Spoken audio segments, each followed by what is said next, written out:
Milí hostia, vítame vás na, by som povedal, na prvom plane bol žltý, alebo prvý, proste to je jedno, na druhej zabíjačke vianočnej pod záštitou primátora mesta, ktorý zorganizoval pre vás takúto, bohužiaľ, jak už bolo spomenuté, atrakciu, lebo fakt to už je pre veľa ľudí atrakcia. Ľudia už pomaly nechovajú, naše deti to nepoznajú, tak aby sme aspoň raz do roka osvojili zvyky našich starých rodičov, tak proste sme zorganizovali u vás túto zabíjačku. Ako vidíte, vysí to prasiatko, ktoré náš mesiar už rozoberá. Bola, kedy nebol takýto moderný spôsob, že sa to rozoberalo na trojnožke. Väčšinou sa prasa zabilo a rozoberalo na zemi, obalilo sa slamou, slama sa zapálila, proste potom sa škrábalo. Niekde obárali, iný kraj, iný mrav, všade sú nejaké iné spôsoby. No a tento modernejší spôsob je tak, že sa to netrpia tak kríž, že zavesí sa to na trojnožku, prasiatko sa rozreže na polovicu a potom sa začínajú deliť jednotlivé časti. Teraz, ako vidíte, mesiar delí prasiatko na polku.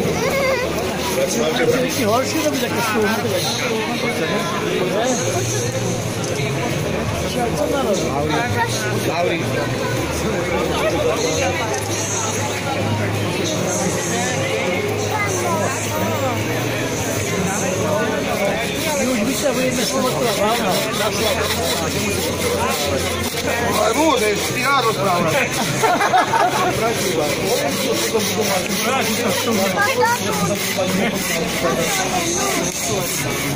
Potom, jak sa toto prasiatko rozobere, bude aj ochutnávka.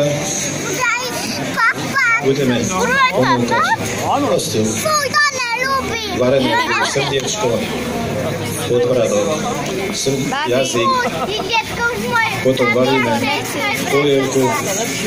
U nás nižšie na juhu to nie je zvykom. My robívame kašu, čiže niečo podobné, ale úplne to ako zahustíme.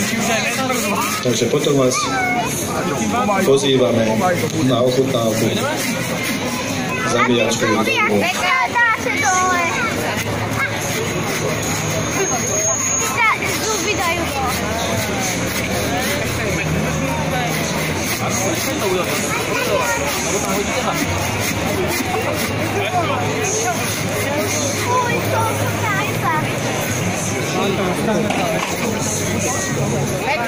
Tam za nohu musíte hať dole.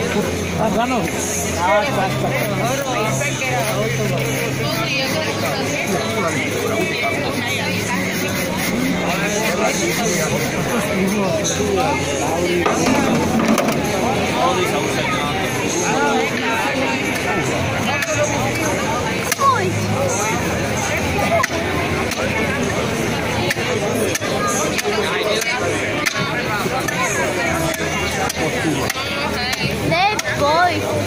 Ako vidíte, pivka nám zlyhala, takže musíme použiť klasický sekáč.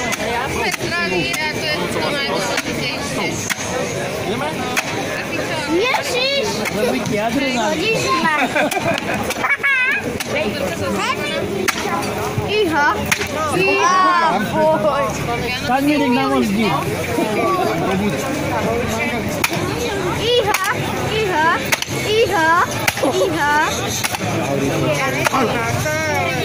Ona vedla mňa. Fúha. To musí byť dobrý dejzak. Teraz mimo nás, vedľa už.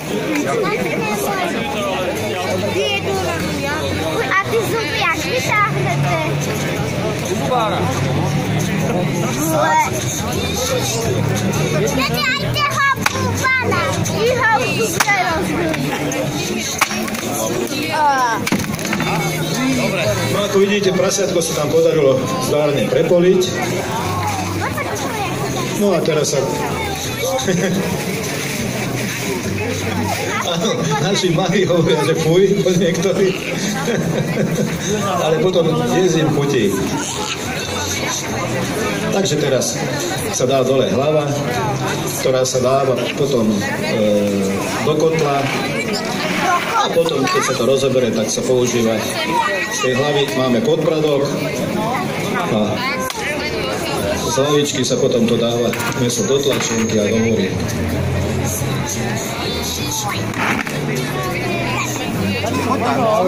Pozor.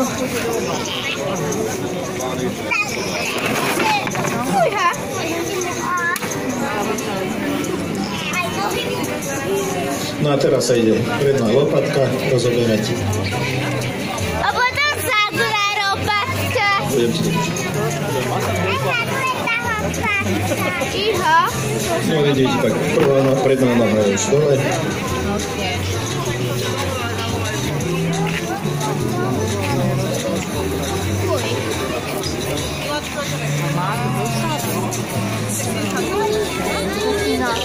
Už aj druhá noha.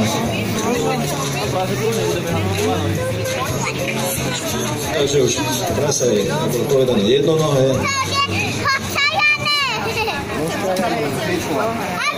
Teraz sa rozoberá sviečková alebo panenka.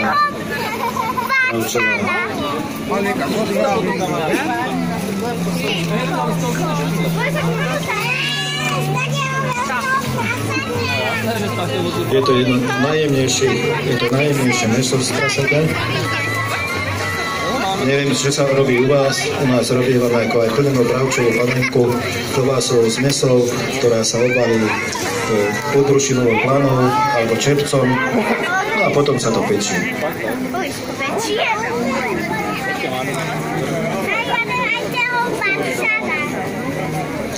Teraz narezáva vôčik.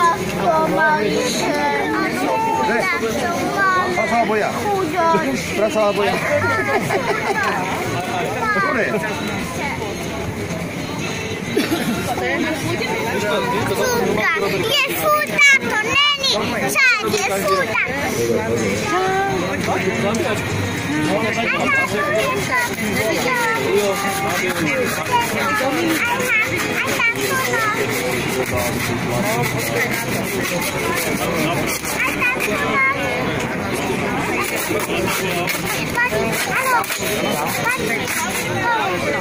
Takže jeden bok máme odrezaný, zostáva nám hore kare s trkovičkou a plus zadné stehno.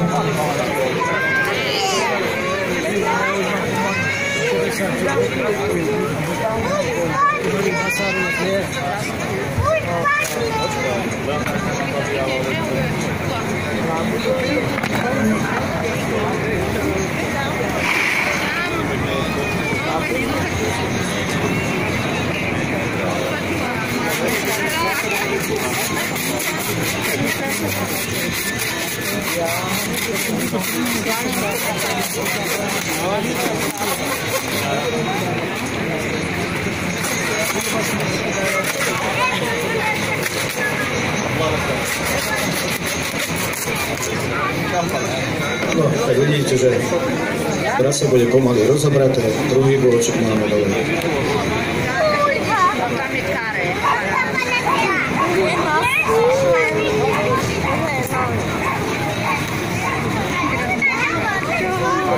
Áno, teraz oddelíme stehno od karej.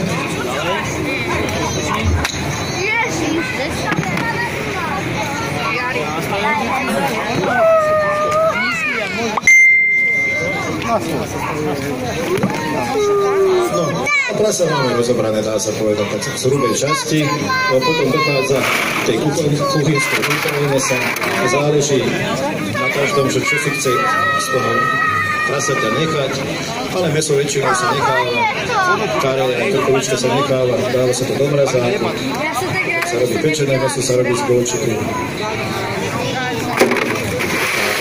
Chcem podotknúť, že kto bude mať záujem kúpiť si toto čerstvé mäso, tak potom bude som môcť, nech sa prihlási, ktorú časť prasať, aby chcel, a potom si môže kúpiť.